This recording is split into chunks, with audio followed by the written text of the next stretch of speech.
Welcome to the No BS Spiritual Book Club's live streaming interview series, where leading new thought teachers, speakers, and authors share the intimate stories behind the 10 best spiritual books that inspired them the most on their spiritual journey. From well-known classics to hidden gems you might never have heard of, the No BS Spiritual Book Club saves you time and money by sharing reliable recommendations from those who've walked the path before you.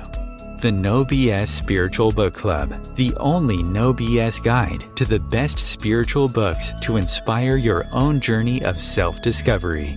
Here's your host, founder of the No BS Spiritual Book Club, Sandie Sedgbeer.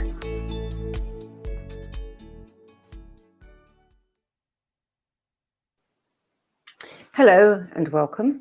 And joining me today to share the stories behind the 10 books that influenced him the most on his life journey is licensed psychotherapist and shamanic healer, Dr. Stephen Farmer, who's well known as the author of several best-selling books, including Oracle Cards, Earth Magic, Animal Spirit Guides, Healing Ancestral Karma, the Earth Magic Oracle Cards, several audio recordings, and a number of popular courses as well on power animals, and many other things that people have been finding very helpful in recent years. Stephen Farmer, welcome. Well, thank you, Sandie. As I said, I've been looking forward to this for some time. Thank you. What is it about the No BS Spiritual Book Club live video events that people look forward to so much? Because lots of people say that. How is it different from what you ordinarily do? Well, the title. I think that's the first thing, Sandie, when you contacted me was, oh, I love it. I love the title, No BS Spiritual Book Club. You know, there's a contrast between no BS and spiritual. Typically what people think, well, how can you have BS in the same title with spiritual? But it made a lot of sense to it. Like, cut to the chase. You know, let's see what, like, the underpinnings of authors such as myself and readers, you know, not just authors, but readers such as myself, you know, really have been influenced over the years. I could have given you a list of probably about 25 books, you know, but so it was a real challenge to narrow it down, you know, to 10. And I kept thinking afterwards, well, what about that one? What about that one? You know, so I've been blessed to been influenced and continue to be influenced by other people's works, you know, to different viewpoints and perspectives that have, you know, been really provided guidance of some sort, you know, during my soul's path, my life path. Yeah.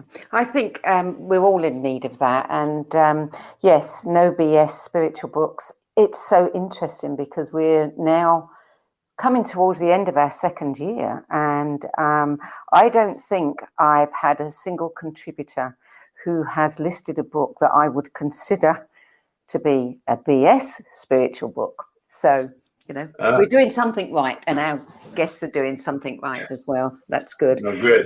So finding 10, I mean, what criteria did you use to pick the 10? Well, I trusted, you know, when I think of the questions, contemplate the question, you know, what books along the way really influenced me? And as I mentioned in an email to you, there was one in particular that I went, that's not it's not a spiritual book, but it was a book that I read, I think when I was probably about 13. And I was an avid reader at that, you know, from day one, you know, whenever I could read. So this one came my way, and it was very shocking. And I'll tell you the name of it in a sec, but it was very shocking to see the dark side of humanity and the darkest of dark side. And it was called The Rise and Fall of the Third Reich. And I first rejected it, and I said, no, I can't include that. But I added it because it really was no BS. You know, you asked about a book, or you mentioned a book, no BS. I think I was just reading some stuff this morning about, you know, really including the light and the darkness, you know, to recognize the darkness here in, you know, the Northern Hemisphere. We're moving into the dark cycle of the year, but also the darkness, the shadows that we carry around. The shadows meaning those parts of us that have been repressed or shamed or put back in a sort of a bag we drag around us. and that how important it is to bring those out, to recognize and acknowledge them so they don't get splattered or projected onto other people. Yeah. So I think I mentioned in writing that too, that it awakened my inner cynic. Speaking of shadows, the part that I'm very willing to look at, I don't want to dwell there, but I do think we have to acknowledge the darker side of humanity. And this is one that was in its extreme. I'm not necessarily recommending it. It's pretty dated. Like I said, I read it some years ago, but I think it's, if anybody's attracted to it, look it up and check it out. It's pretty ruthless, as I would say. So I don't want to dwell on it. It's just, that's the story behind why it was chosen, even though I initially rejected it and said, that doesn't fit. But the more I thought about it, I thought, yeah, it does. I'm going to be a little, what's the word? I'm not sure the right word for it, but a little contrary, to what might ordinarily be put on a list like this. Well, that underscores what you've been saying. I mean, we shy away from shadow and the dark. And so we reject it and we say, oh, no, I couldn't include that book because, this is all supposed to be spiritual. But in fact, that book clearly had a major impact on you. Yeah. And most people think that the books are going to be ones that, oh, my God, I had a breakthrough. It was a blissful book. It awakened me to something. Sometimes you need a kick up the arse, and a book like that makes you recoil, That's a good one. That's a good way to put it. Huge impact. It did kick my butt. I'll tell you that. Yeah. I think that this is not about a judgment so much, but I do think, like you portrayed, Sandie, is that sometimes we think of spiritual as light and fluffy and everything's okay and always think positive. And, I think generally those are good guidelines, However, I think there's also needs to be a willingness to be able to dip into, the dark and the moist, that which doesn't necessarily accord with that realm or that way of viewing spirituality. I think, even in Christianity, Jesus spent 40 days in the desert, and his soul was tortured, from what I understand. And, I think most spiritual teachers, and let me put it a different way, I just think it's important, to recognize the darkness too, and I don't intend to dwell there, but I definitely do. There's a lot to be learned, by looking at the darkness. I mean, if you want to be a whole person, you've got to really embrace the whole and understand that we do have shadows. Yeah. And it's something that's coming up a lot lately. Many, many people are writing about it and talking about it in a way that hasn't been approached before. And I think that's also being echoed in the external world. We're seeing the light and we're seeing the dark. Yeah. I mean, the intention, I think, with spirituality is to, as consciously as possible, align oneself with spirit in some way. There's no one way. No, there's no one way. Hate to break the news, folks, but there's no one way. And also to understand, I think a very significant piece is that I am spirit expressing in this physical manifestation. What I think sometimes we stick in duality is spirit is expressing through me. Yeah, but let's take it another step. Spirit is expressing as this guy named Dr. Stephen Farmer, this woman named Sandie Sedgbeer, et cetera, et cetera. Spirit is expressing as that tree, as, important word, different than through, because that takes us into this illusion of objectivity. It's useful, don't get me wrong. It's useful to step back from things and, there's nothing wrong with duality. I mean, we live in a world of duality. We got to get used to it, gang. That's the way it is. But I think in those moments of contemplative practice, whatever it may be, is to catch those moments when you really know in your body, in your heart, and your mind, all of the above, and in your soul, of the unity of all things. I've been having these experiences lately, Sandie. It's just, I love them. They're not new, but boy, what a blessing is every so often. In fact, I'm getting chills, a body memory of just this happened last night, where there was just a moment where I was stopped in my track. I was walking in the park nearby, stopped in my tracks and just felt that place beyond words, the experience of no self. None of the usual self was there. It was available, and it took a few minutes or a few seconds, really, literally, to come back into that. But the more that we have those experiences, Sandie, I'm sure you can attest to this, they're reminders, that we are in truth connected, that we're related to everything. That's a philosophy and a concept, and that's useful, but it ain't enough, to put it bluntly. It's a matter of doing the work that you need to do, that you're called to do, to maintain that sense or that awareness of the masterful spirit that is all, and that we lose what we not lose our ego, we sort of set it aside. We step out of the usual self into something much more numinous and much bigger. And that's what's exciting, I think, in contrast to this stuff that's going on in the world. And I can only speak for the United States, what's going on here, but the divisiveness has been so rampant.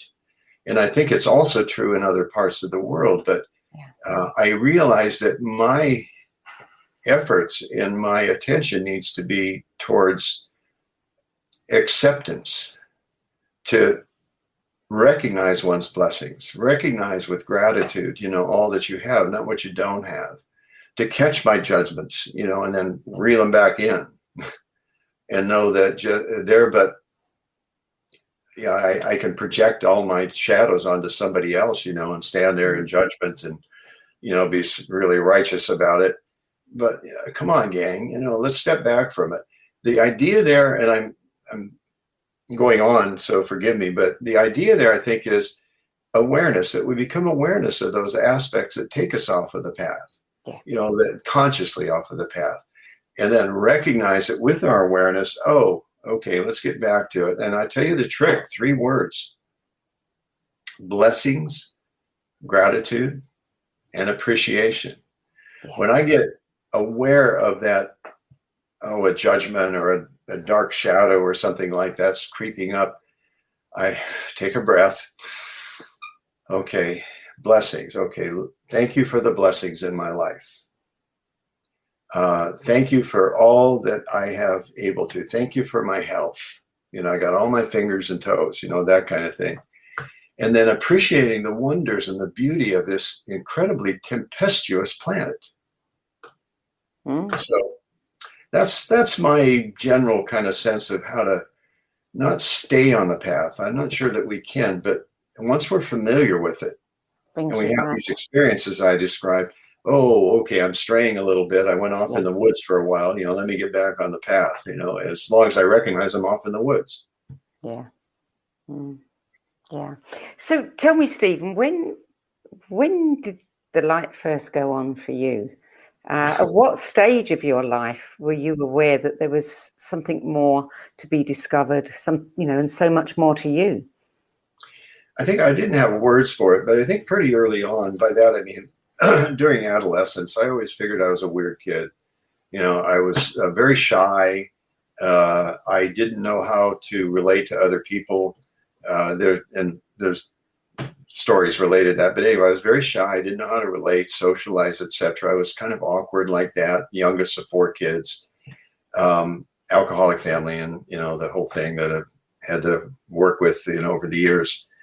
And I think there have been spots along the way where I got that there was something more, but I didn't have words for it. I didn't know what to do with it. In some cultures, when someone has the initiation of the awakening process, there are human guides, mentors, etc., that can sort of steer us along and help us out. and maybe go in the forest and do a vision quest, whatever it may be, to deepen that sense of awareness of spirit in all things. But a lot of us don't, I certainly didn't. So I had a vague recollection. I'll tell you, I was age 19, I think, when I had the first experience of that awe. I was in a philosophy class at Golden West College, community college, 2-year college. Professor Grimes, I always remember this, he did an exercise with all of us. He had us close our eyes, took us into a meditation. And he said, now just watch the numbers going across your field of vision on your inner eye. So I'm doing that going, wow, okay, I'll go with this. Let's see what happens. Then he said this key question that was the first revelation of something more. He asked this question, Sandie. He said, okay, now, and got us really relaxed. He said, now, what's doing the watching? Blew my mind, which, sometimes is a good thing to have happen, to have your mind blown. I remember walking out a second story of the classroom. See, I get chills because I still have a body memory that long ago. Looking out over at the mountains, it was a very clear day and the trees on the mountains. And the best word I could use for that experience, like I described, that has happened much more frequently over the years, was awe. A-W-E, awe, just a state of awe. And that's the first glimpse that I had consciously of that awe, of that. A glimpse is not even the right word. The glimpse is part of what initiated it, as well as the question, that there was something more to me, something in me. Who was it that was doing the watching? And there was no real answer. It's kind of like a Zen Cohen. There was really no answer to that. It's back to experience. And then subsequent to that, over the years, I think that what continued that awakening process and continued that expansiveness, frankly, was suffering. If you look at the history or talk to people, a lot of times you'll find that there was a period. I like the quote, yea, though I walk through the valley of the shadow of death, I fear no evil. I would get to, yea, though I walk to the valley of the shadow of death, but then I didn't know where to go with it. But something, this is so interesting to me, something always would tap on the window, nudge me a little bit, or call to me in some way that started piecing it together in a different way. And then I went through, some various spiritual groups, emissaries of divine light. That was in my late 20s, actually in my 30s, because I was a late bloomer. I always been thought of myself as a late bloomer, and I think there's truth in it. Emissaries of divine light, and then I thought that was great. Everything's like of the light, one of that. But it really introduced me to some. I have a tremendous gratitude towards that group. And it was like about 4-year cycles. And then I thought, yeah, what about feelings and emotions? Because they didn't really address that. And being a psychotherapist at that time, an active psychotherapist, I wondered about that. What about, how do you deal with emotions with all this spiritual stuff? And then so I met, through a series of events, I met this people in this group in Vancouver, Canada. Wow, was it wild. And it was an offshoot of Osho. They had some of the, there's a name for them, the sannyasins, I think, or something like that. And some of them had gone with this other guru type guy. But it was a very intense, if anybody's looked into Osho and some of the processes that they involved in, it's very intense, very emotional, confrontive, etc. But always there's a context too, and that was the context of spirit.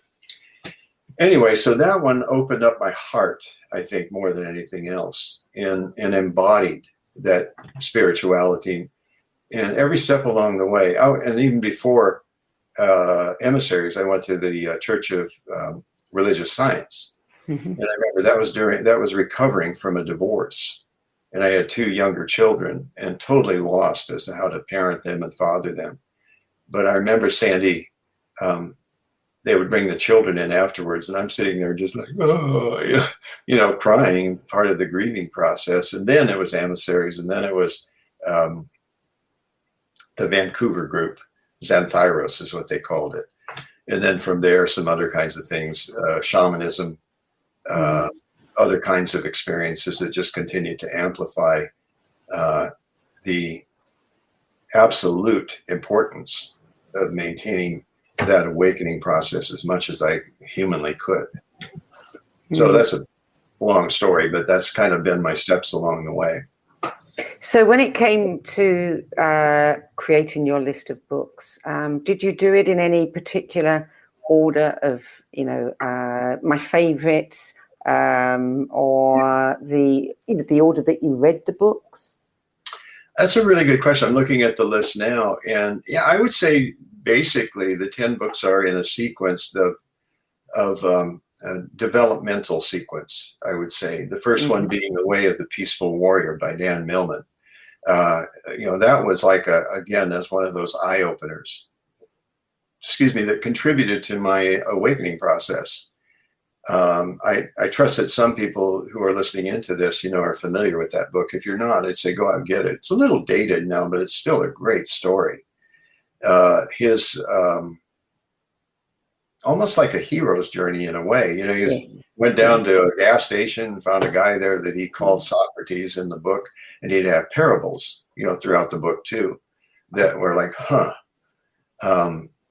Then the next one, and this one I love, is The Alchemist by Paulo Cohen. Again, I'm sure you and your readers are familiar with that. That's a gem. That was a real gem, is a real gem. Yeah. And that again is a hero's journey.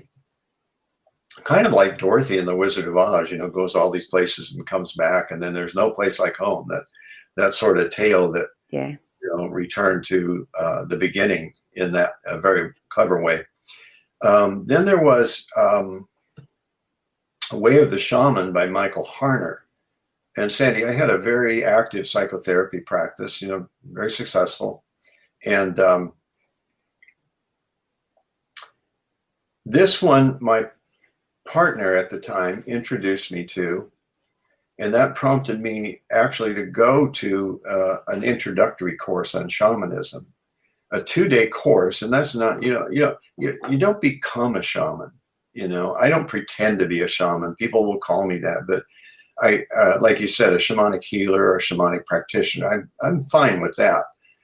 But it blew my mind again.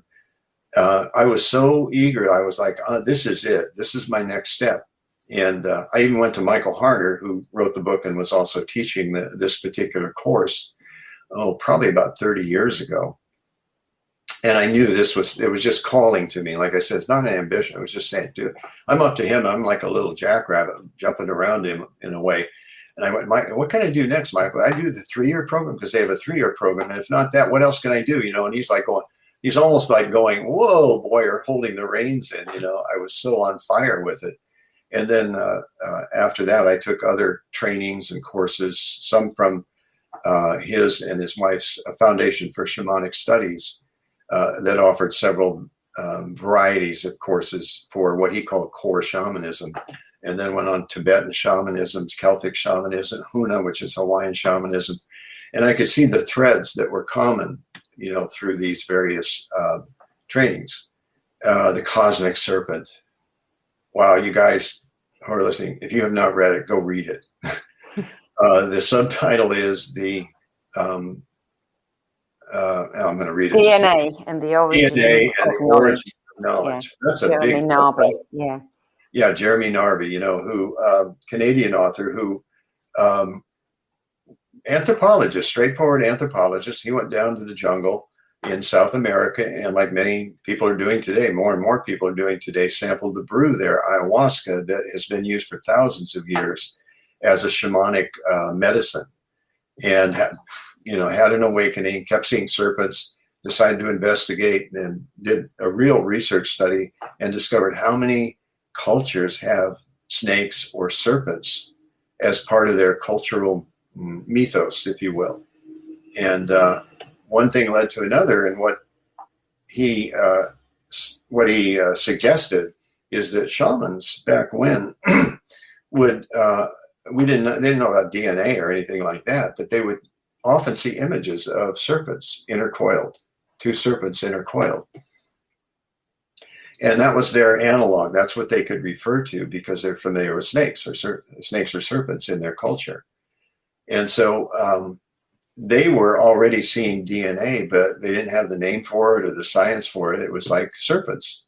And look at, I don't know about in the UK, but I know in America, the US specifically, the AMA, the American Medical Association, if you look at that insignia, there's two serpents. Yeah. Same thing with the Canadian Medical Association. So anyway, that was very significant. Sapiens, I won't say a lot about that, A Brief History of Humankind by Yuval Noah Harari. That was a great tracing, a brief history, like he says. And I would highly recommend that. Again, many people's favorite, The Four Agreements, Don Miguel Ruiz. Comes up again and again, along with The Alchemist. Yeah.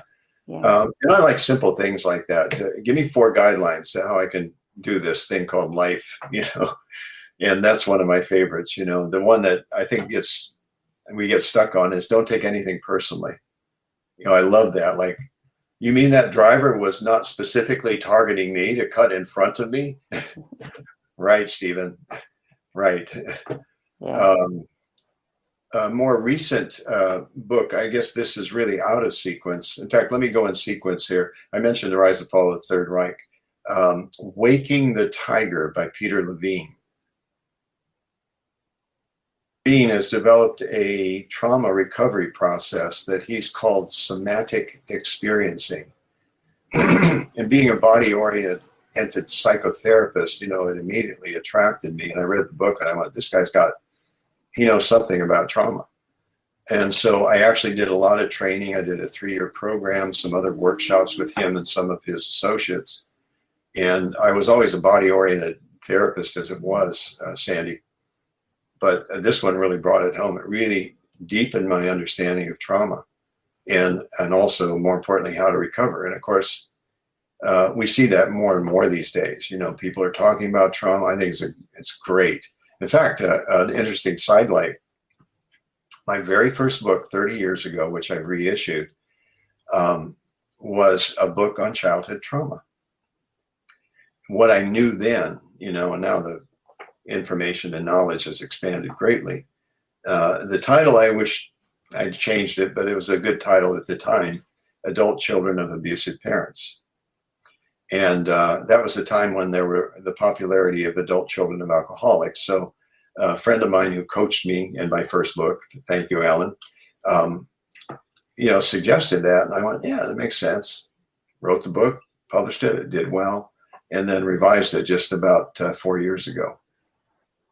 Let me just ask you a couple of questions here, because I have an astrologer friend who talks about trauma, and she said, every child is going to suffer trauma, every child of some kind, at some degree, and that in many cases, what she tells people when they come to her for consultations is, if you can understand that your parents loved you in blue and you wanted to be loved in yellow, then that might, and obviously we're not talking about really severe, physical, sexual, whatever, really severe kind of traumas. But, many people feel that they do carry some trauma because of something in their childhood. And I always thought that was a great way to help people understand, that generally our parents do love us and they are doing the best that they can. But they're not doing it in the way that we can experience it as being loved. They're doing it in yellow. That's I like that. Yeah. I think ultimately that's what I would want someone to get to, that point of basically truly and sincerely forgiving their parents, really getting it, you could say, seeing that their parents were infallible human beings. Yeah. And sometimes though that's hard to do when you got a lot of roadblocks. Yeah. And so some of whatever methodologies, that you incorporate in and doing a healing process with any residual post-traumatic symptoms. I don't like to call it a disorder, even though I'll use the term PTSD, post-traumatic stress disorder. It's not a disorder. It's an amazing adaptability, to the situations you were raised in. If you survived, congratulations. Now you got some work to do, to get through some of the trauma and ultimately see your parents, like you said, rather than try to force them or think of them as being blue, to really see that they were not just, again, it could be a concept, but to really feel deeply. I often say that about forgiveness is if you're not ready, don't do it, because just mouthing the words isn't the whole ball of wax, it's not the whole thing. It's like really going, having those revelations, those moments of insights about the fallibility, knowing that my mother was incredibly abused, 2 older brothers, probably sexually abused as far as I can ascertain, that there was a threat of addiction in my father's side of the family, my father being alcoholic, my having to deal with my own addictive processes from time to time as I was growing up. And seeing that, rather than blaming them, moving into understanding and appreciating. The other thing is, Sandie, that I think that we have to recognize, if you take a V shape of your lineage, mom, dad here, grandma, grandpa, both of them here, etc., etc., etc., etc., all the way back, you recognize that, wow, as Linda Hogan, a Native American writer, said, you are the result of the love of thousands. It might sound crazy to say love of thousands, but certainly the influence, what made you, is just so multiply determined. It wasn't just your parents. It ain't just your parents. It's not just your grandparents. It goes back much deeper than that. At times when people didn't have resources like we do today. Yeah. The blessing to have those resources today. And they certainly didn't have any idea about the psyche. People thought they were being a good parent to put a roof over your head and food in your stomach. If they could get you educated, so much the better. But nobody thought about the emotional, and the psychological, and the perceptual reality that one lives with. It just wasn't available at that time. Yeah, no, it wasn't available. There's another book that really doesn't quite fit on the list anyway, called For Your Own Good by Alice Miller. And this is, again, a dated book. It was probably written or published, I should say, about 25 years ago, but it was an eye-opener too. She did an analysis of Nazi Germany and how did that happen? And just a couple of threads of it is the emphasis on the father, speaking of patriarch, the father's authority was solid, that's it. And so what was Hitler's name? Der Führer. He was the leader of the fight. You don't disobey. And that, you can take it from there, but that was the premise of this book. And she did an excellent analysis of that. In other words, the child rearing practices she pointed to, really, she said that was a large factor in the cause of the immense tragedies, that took place in before and during and after World War II, even after to some degree. So yeah, parents didn't have the resources then. They were taught a certain way to raise children: feed them, put them to sleep, give them a place to sleep. Do the best you can with that. Maybe love them too, if you can do so. But parents, grandparents, or those of previous generations may not have had the capability of doing that. So did Peter Levine's book, did it help you heal your own trauma? Oh, absolutely. Absolutely. In a few words, the premise is that because of our instinctual ability to adapt, because that's the purpose of instinct, to survive, what happens when we're traumatized, and you made this point, is it's a matter of degree, but still trauma's trauma. Unlike, I think it's an overused word sometimes, I was traumatized because my computer broke down. No, that's not trauma. That's inconvenience. We face a lot of inconveniences, and I advise, don't call them traumas. Trauma is like when you're when you're shamed, so deeply that something changes in you, you start to freeze up in some parts of your body. And of course, when the more extreme sexual, physical abuse, even emotional abuse, which doesn't have, a concrete physical source, but it does get into the body and the soul. But these parts freeze up. Even in a traffic accident, they freeze up. If I was hit, I'm a passenger and I was hit from the side and you're asking me about it, I might go, yeah, boy, it was, and my right arm goes up in a replication of the way that my body behaved during that traffic accident. Now, childhood trauma is a whole different ballgame. It's that these things, we don't have the adaptability. We don't have the resources to be able to talk to a friend about it. Don't talk, don't trust, don't feel. That was another banner back in the 80s, with adult children of alcoholics and abusive parents, etc. In the family dynamic, you just don't talk about these things and you shut down your feelings. But what happens then is the freeze of the energy that was required to freeze during the childhood abuse, whatever the nature of it was, will get locked in the body, especially if it's repeated. So then what we want to do with somatic experiencing is learn ways to unfreeze it. And what you don't want to do is unfreeze it all at once. There's a term in dentistry called titrate. You just do a little bit and then a little bit more and then come back, to, a pleasant sunlight, in the sky. And then, so your body learns to accommodate your feelings in a different way. There's a lot more to it, but that's the essence of it, is to basically want to unfreeze the freeze. So yeah, it really helped me because, again, I was a body oriented, pretty alert. As you noticed a couple of times, I said, oh, there's a body memory. Okay. I think more and more we need to, speaking of spirituality, is include the body in that.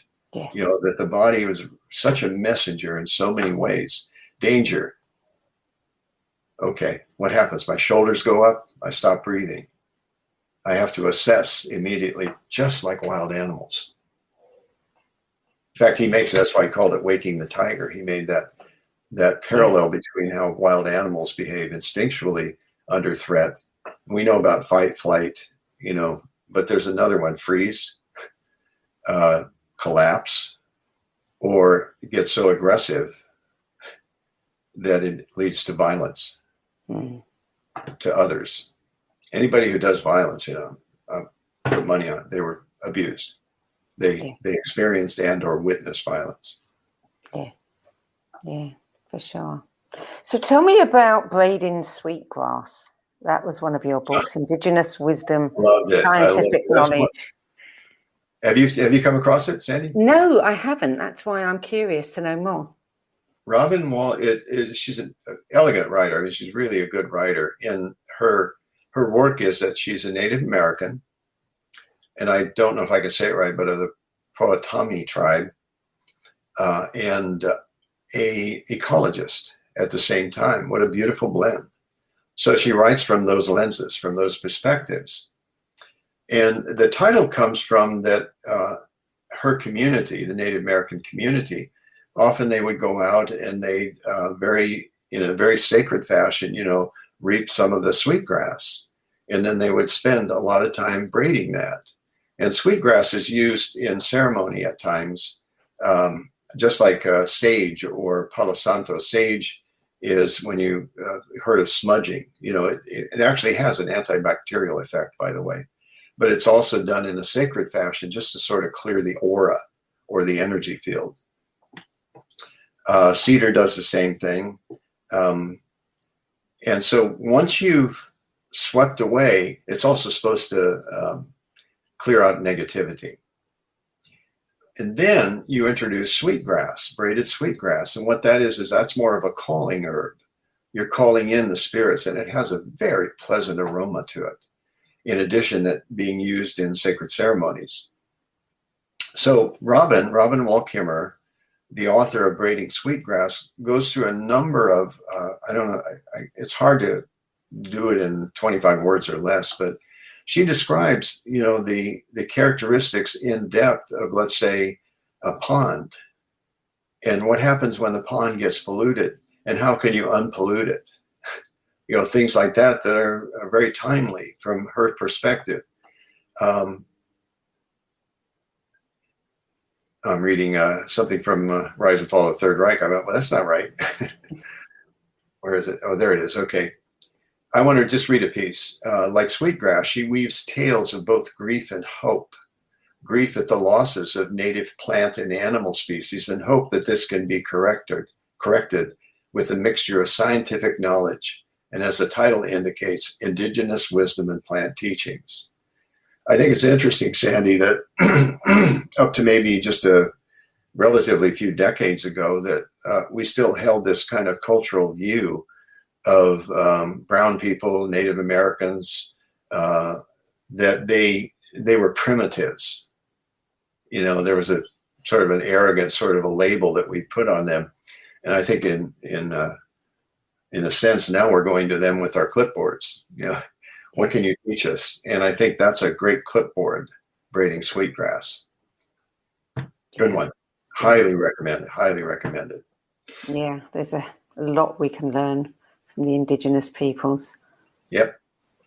Isn't it interesting how we always reject something that has come before us, but then later on, as we get wiser, we look to find it. Yeah. I laugh. I don't know if some of your readers have heard of the Far Side cartoons. Yes. And they're some of my favorite because his sense of humor is sometimes dark, but it tells something too. But there's one cartoon that I love where you see like an open field, and then you see a naked man and woman running, and where they're running from is a bottle that they were in has dropped and broken. And you see God's voice, on the overhead. You don't see God, of course, but you see God's voice, and it just says, uh-oh. It makes me laugh because, humans somewhere along the line developed a self-reflective consciousness. I think one of the best metaphors I've seen of that is that opening to the movie years ago, 2001 Space Odyssey, where you see the apes fighting over a water hole, and then there's this intervention that takes place, and suddenly they look at a bone and it becomes a tool and a weapon, both. And something, people have different ideas, theories, downloads, etc., from spirit guides, etc., as to how this happened. But, basically we're still in monkey bodies. We still have these instinctual drives, this fear and aggression and flight and withdrawal and all this. I really, my sense during this pandemic too, is that a lot of people are that, withdrawn. Social distancing has become social alienation, unfortunately. I'm not saying good, bad, otherwise. It's just, there is that. It's become a safe haven in a way for some people, or they think it is. Yeah. If I withdraw, I'll be safe. And they don't think about the things that, they're losing by withdrawing. When the animal part of us feels trapped, that's the first recourse, is to escape. Yeah. And that's one way to escape, is just pull in, withdraw, keep to yourself, that kind of thing. It's sad. The other recourse, if you can't escape in some way, of course, is aggression. Yeah. And we're seeing a lot of that. It's always been there, it's not new, but I think we're seeing an extraordinary amount. 30%, the rate of murders per year has jumped 30% in this past year, as an example. Yeah. So, but again, I appeal to us, is to not play that game, as much as we can. Love and compassion, another key words, again, could be a concept, philosophy, but what about expressing just a simple kindness? I was just rereading. I must say I don't consider myself Christian. I had some exposure to it, early on in my childhood, and I think there's some great messages, in the Bible. I really do. Like Yea, though I walk through the valley of the shadow of death, like I mentioned earlier. I just was reading, a rereading, I guess, a person's take on the tale that's in the Bible of the Good Samaritan. I thought that was pretty inspiring. Yeah, people would pass him by. Oh, poor guy, he's half dead. And this guy comes that was very apparently for the Jews, was viewed as very no good. But he actually is the one that helped him find food, get better, etc. I thought, wow, what a great message.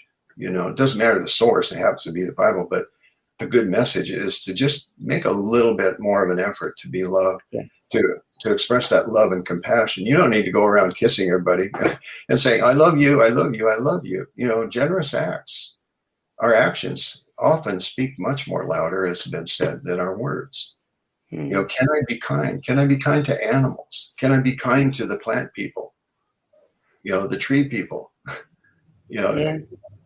We need more of that in the world. So let's see. I'm going to do my best to do that.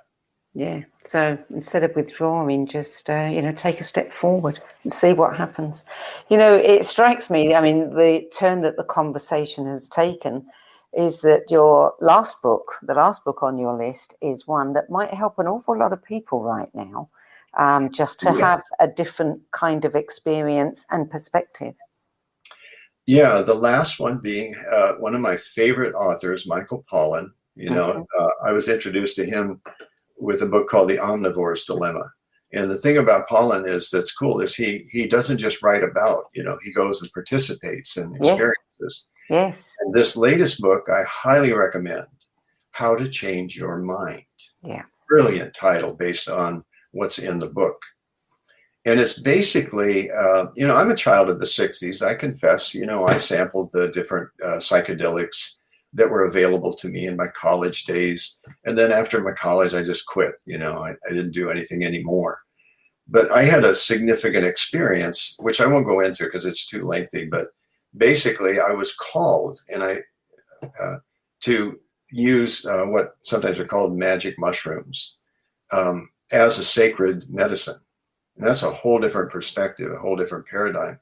And briefly, it changed my life. I wrote the story in one of my books, Healing Ancestral Karma. So if anybody wants to read it, they can go there. But again, still at that time, this was 20 some years ago, almost 25 years ago. Again, part of it was a shamanic initiation. It was still kind of hush hush. You don't talk about it. Those are drugs. Well, truly, gang, no, they're not. They're what he calls is termed, and what often is termed, psychedelics. Certain ones are been used for thousands of years, like ayahuasca I mentioned earlier. When Jeremy Narby, Michael Harner, too, went to South America. And Sandie, I heard 25 years ago or so, the new spirituality is going to come from South America. I thought, wow, interesting. And I'll be darned, here we are 25 years later, and that's what's happening. There's even a series I haven't watched yet, Psychedelics Revealed, that outlines some of this. Anyway, Michael Pollan goes through an examination of, an exploration of psychedelics, specifically a lot about psilocybin, which is the active ingredient in mushroom, some about ayahuasca, some about MDMA, and does a whole exploration, and then has an experience with psilocybin with somebody who was a sitter, you could call him, that sort of guided the journey to some extent with music, etc. Not conversation, but music, etc. He had a great experience with it. What we're finding now that's fascinating is people with PTSD are now being treated with things like MDMA, which isn't technically a psychedelic or a plant medicine, it's not, but with MDMA, with ayahuasca, and with magic mushrooms. I'm just calling them mushrooms, and getting great results. You can do a search on the internet, find some information there and testimony from people who have gone through this. Now, typically, unlike back in the 60s where you did something and then just like whatever happened, often it's there's a guide, that helps you through that experience, because it can bring up some pretty deep emotions, as well as change your perspective. And I think that's the key. I believe they were back when, and they still are, a Schedule I substance in the United States. In other words, that's along with heroin, cocaine, etc., which is frankly stupid. I've always thought that's been stupid. No, they're not Schedule I. But I read something at that time that said the culture, or the not the culture so much, but the powers that be wanted to keep it outlawed. Why? Because it changed your consciousness. Absolutely. Yeah. You think differently. You start to see the world differently. You start to see what's across the veil and experience what's across the veil. Oh my God, God forbid people are going to think for themselves. Oh, not good. And I'm, there we go, body memory.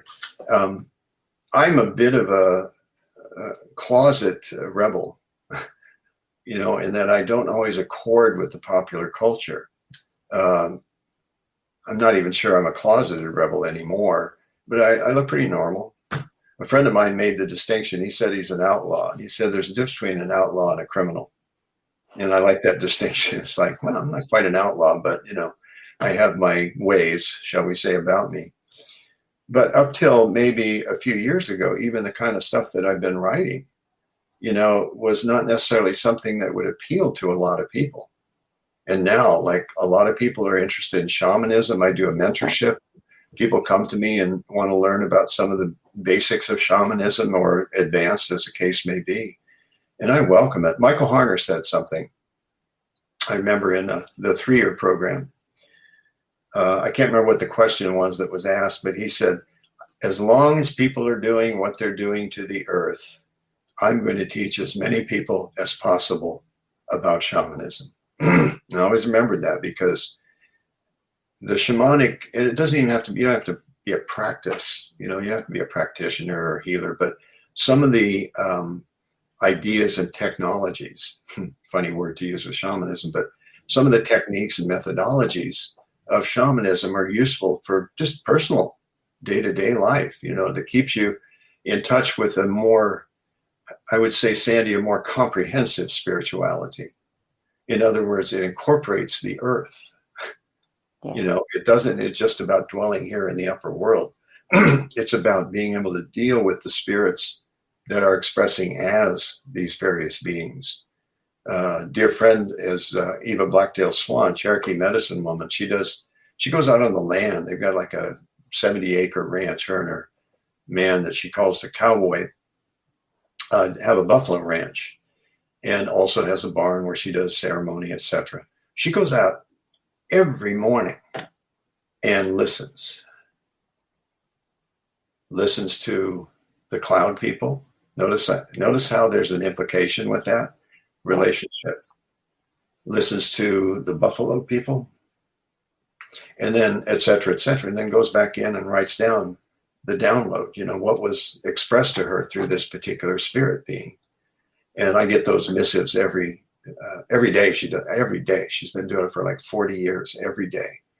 And I cherish people like that are tuning into spirit in these different expressions, and being able to communicate, what they have received, so that more can benefit.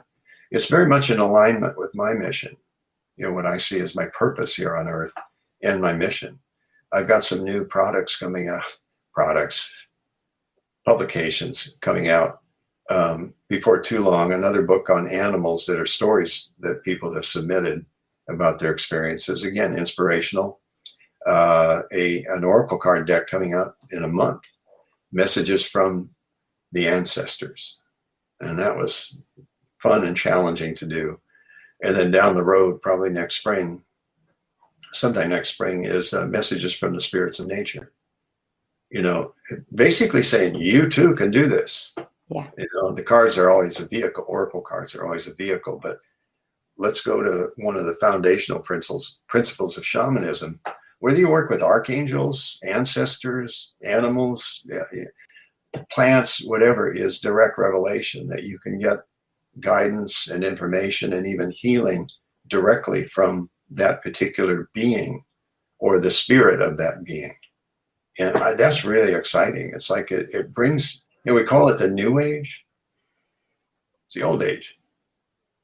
Yeah, absolutely. Absolutely. I mean, you're very well known for your power animal, spirit animal books and cards, etc. I mean, obviously that's something that grew out of your shamanic work. Absolutely. What is it, about power animals that attracts people so much? Do you think that there is, you keep talking about body memory, but do you think there is some kind of soul memory that people carry that they remember when they were so connected to the earth and to the animal kingdom? Yeah, I think a very easy answer, ancestors, the ancestral memories that are buried within us. I often say that what we call past life memories, I'm more and more suspicious those are ancestral memories, that have come down, through the ancestral V, if you will, the lineage in some way, back to the deepest ancestry you can imagine, Sandie. A simple example is the old Hawaiian beliefs about these sort of things. Believe that the taro plant is the original ancestor. Put your head around that one. Who came first? Wasn't humans, wasn't animals. It was from the sea, and then plants, and then somehow the animals showed up, and then somehow this ape got up and walked. Go figure how that happened. So in answer to your question, more direct answer is, I think, first of all, that most of us have some care, love, affinity towards animals. They like this mammal that's sitting over here called a dog. Pretty much his physiological functioning is pretty much the same. Food goes in, goes out, exercise, breathing, there's a lot of things. So we have more of an affinity to animals. Let's say we might view plants in a certain way, but we don't necessarily, we see them as a source of sustenance, more than anything else typically. But that plant gives its life, so that we can continue ours. If you're an omnivore, that animal has given its life so that we can continue ours. And then there's the animals that not necessarily give their lives, but that we can relate to and we understand. We see them in story after story. Wizard of Oz comes to mind, the Cowardly Lion. Yeah. There's this book I'm working on. I outline all of the various ways that animals show up in our life, even sports teams. Some of our American sports teams, Philadelphia Eagles, we tag them with, some sort of animal name. Yeah. I don't know, in the UK, does anything come to mind where, let's say, soccer team, football, No. I wonder about that. But yeah, anyway, I know in Australia, the Sydney Roosters, comes to mind. But my point is, let's back to spirit animals. What often happens is that we're drawn to something more, in whatever way it was. And one of the simplest ways to relate the fact, the truth about spirit, is through the animal guides.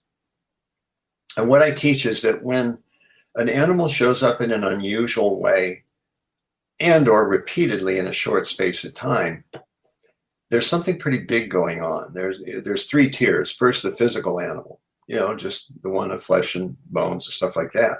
The eagle that I see, okay. The fox that runs across the forest.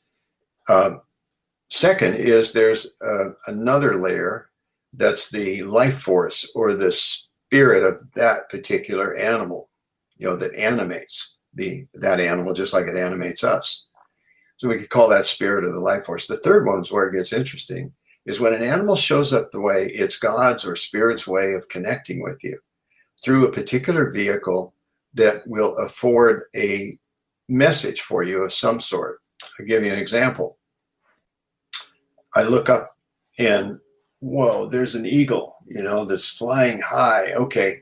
And I remember Dr. Farmer's words. I go, okay, there's something going on here. So I close my eyes and I ask not just the life force of the eagle, not just the physical animal. He's kind of a sales rep. He's showing up to say, hey, pay attention. But what I want to address is what you might call the oversoul, or the collective consciousness of all eagles that's showing up in this particular physical form. That's a pretty big deal. And it just is a matter of opening one's awareness to that possibility. And I encourage people just to experiment with it. And you can look up ways to do this on the internet. You can get one of my books. It's all, it's available as to how we can tune into that. So I close my eyes and I say, eagle, not an eagle, because that's the physical, but eagle implies the spirit, the oversoul. Eagle brother, or eagle, what message do you have for me? I'll do that right now. I'll just do it right, spontaneous.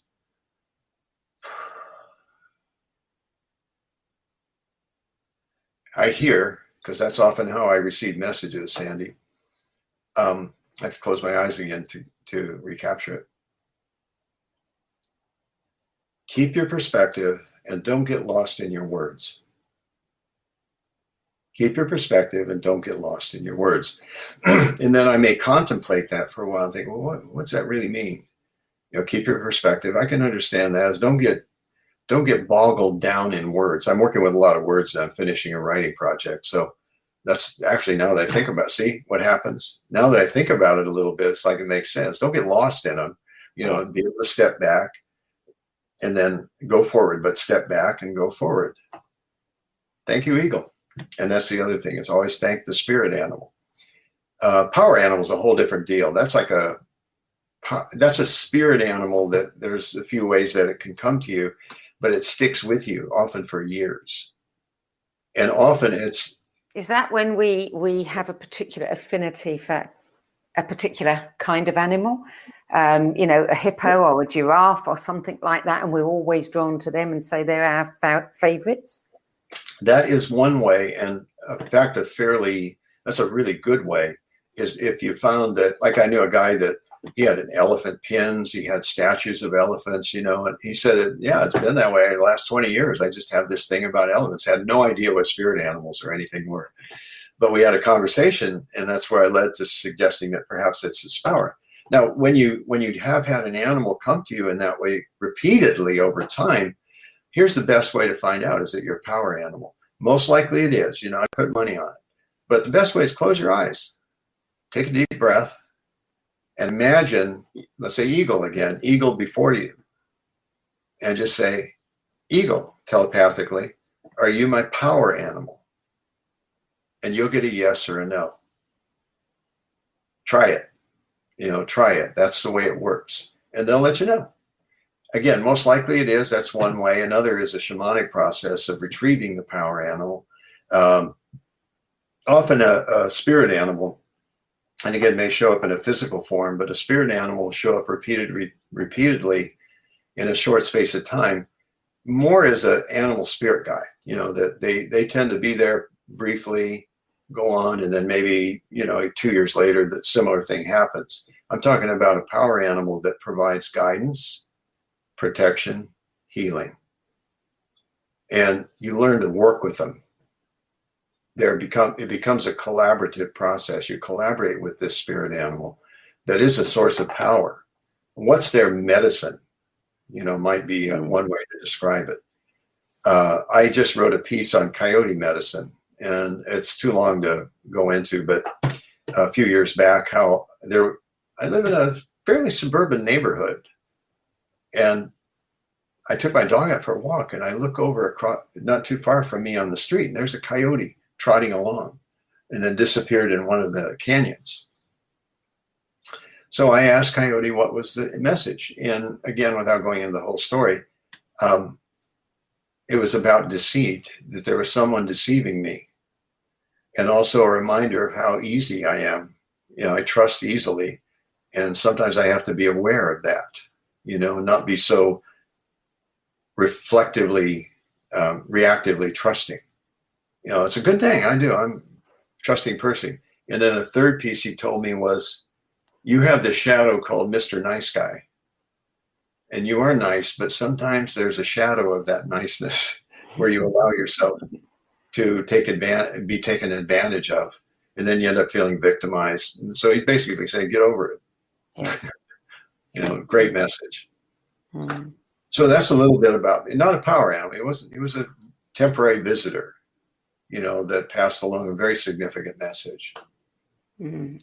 Out of all of your 10 books, is there one that stands out above all the others for you? One that you would recommend to many people that they read, or is a particular favorite?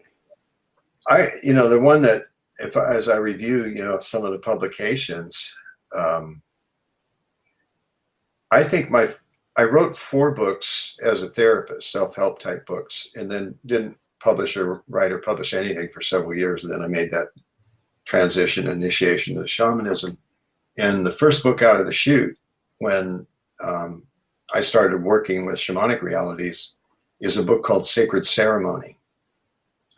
And I would say if I had to choose one, like your question, I think that would be it.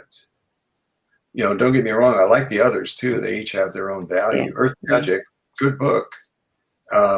Not as strong, I would say, as Sacred Ceremony, but some good information in it. And part of it is because it was a tumultuous time in my life when I wrote it. I turned in my editor. He came back with like about 15 pages of edits. Had to turn this around, everything. It was a mess when I turned it in. God bless good editors. But yeah, Sacred Ceremony, the latest one, Healing Ancestral Karma, I would put as number 2. Well, that's another topic that's getting very hot now.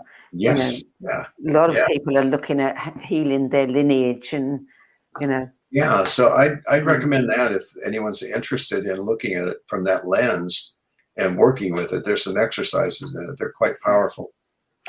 So those 2, I'd say Sacred Ceremony, Healing Ancestral Karma, in that order. So they're the favorites of your books. What about the 10 books that you've given us? Do you have a favorite among them?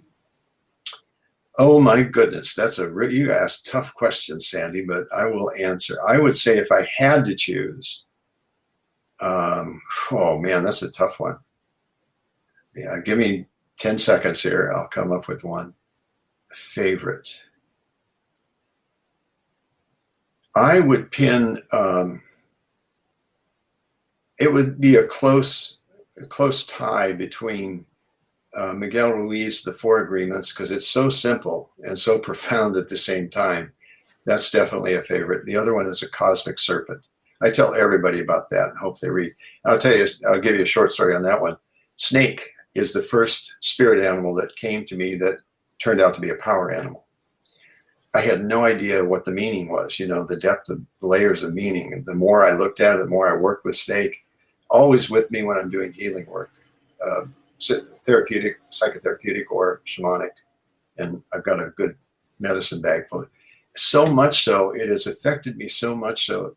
I'm so grateful for Snake, who now sometimes goes by the name Two Snakes, Intertwined Serpent, that he has been always available and helpful, working in both direct ways and subtle ways with clients that are wanting some sort of a healing process.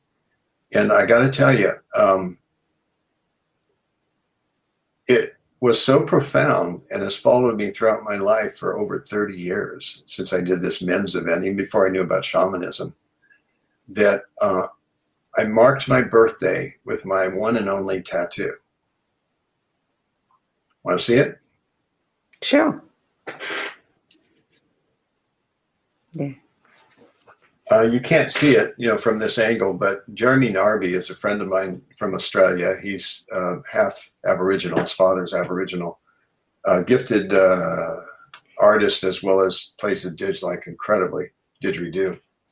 Actually took and did a painting that is also in one of my oracle card decks, the Earth Magic Oracle cards. Good deck, by the way. And it's DNA is the title, and then the keyword is karma. Again, what follows, down to be, to you, to make up you. So really good question, man. There's about 4 of them all together. I put on there 4 or 5, but you're talking about snakes. the word serpent is a very loaded word, and most people, very negative in many instances. And snakes are probably the most feared and maligned creatures. So I wonder whether there's something there that goes a lot deeper than we think, that snakes represent a part of us that we're afraid of. DNA, that's the first thing that comes to mind. Also, the story that I came across some years ago, and I can't remember precisely the community or the Native American community, but the story, someone said, don't let the truth get in the way of a good story. But here's a good story. I believe it's true, is that there was a time when someone in the tribe was called to be a healer. And so their test was the community would gather around in circle around the fire, and that person would dance around the fire. And what they would do is they'd throw in a few rattlesnakes.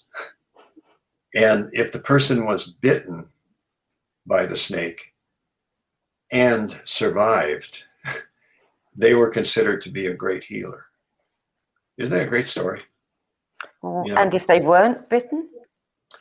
They were, yes, they were bitten. No, but what would happen if they were not bitten? Well, that I don't know. Again, I don't know. It's a bit like, in the old days when they used to duck witches, oh dear, if she doesn't float, then she actually wasn't a witch, but too late, she's dead. Yeah, that's so true. So yeah, I imagine that if they were somehow able to survive this, they were going, well, nice try, dude, Yeah. It ain't happening. Yeah. Yeah. Well, Stephen, we're pretty much out of time now. It's been lovely to talk with you about your 10 best books and everything else that you've shared with us as well. It's been very rich. And I want to thank you for adding your 10 best spiritual books to the No BS Spiritual Book Club's library of recommendations. This is an ever-growing library, and it's so interesting to see all of the different titles that are sitting now in that archive and how many of them get repeated again and again and again. Mm-hmm. Mm-hmm. You're welcome, Sandie. It's been a pleasure. And I just put in a shameless plug, go to my website, drstephenfarmer.com. Any of you want to learn more about me? I was going to do that for you, but you've done it for yourself. Well, so you. That's good. That's because my coach tells me to do that. Okay. I'm not very good at marketing. So there's my shameless plug. It's good for you to do it. I'm sure a lot of people do forget to do it for you. So it's just as well to get it in. Yeah. And thank you all for listening too. I appreciate it. Anything you can write me or questions or anything like that. I'll do my best to respond as quickly as I can. Sandie, I think you're doing a great service. I just want to tell you that. I have a lot of respect for you. This that you're exposing, others to some of these incredible works. And like you said, repeatedly, one, Miguel Ruiz, The Four Agreements. You haven't read that? Yeah. Yeah. It just may be, I haven't counted lately, but it just may be the top one. Yeah. I bet. Comes up again and again and again. The thing I like about that book is you could give it to anybody to read. Yeah. It doesn't have to be somebody on a spiritual path, anybody. Exactly. And it's the perfect, book to give a young person starting out in their life. Yeah. Use that as your guide and you can't go wrong. Good idea. I should get a stack of them, and give them out as, as becomes appropriate. No, that's good to know. And I met him. I actually got a hug from him, and he's so humble. That's another thing. I think very unpretentious. He's done some great work in it, but he has an incredible amount of humility. Yes, he does. He does great work. So, yeah, I've interviewed him and his sons, and they're the same. Yep, they're coming along. Yeah, they're taking up where Papa, was going. Papa's kind of slowing down. He's getting older, and he's not retired, but he's getting down. So now, his sons are on their way. Don Jose and Don Miguel Jr. Yeah. Well, again, thank Okay, you. well, thank you, Stephen. To you at home, thank you for watching. And you can see the videos in this series on the video page at the NoBSSpiritualBookClub.com, where you can also sign up to our newsletter and be the first to know who's coming up next. And you can download all of these interviews as podcasts on iTunes, Spotify, Anchor, Amazon, Audible, and many other podcast platforms. That's it for this week. I'll be back again next week at the same time with another episode of the No BS Spiritual Book Club's 10 Best Spiritual Books lists. Thank you for joining us. Bye-bye.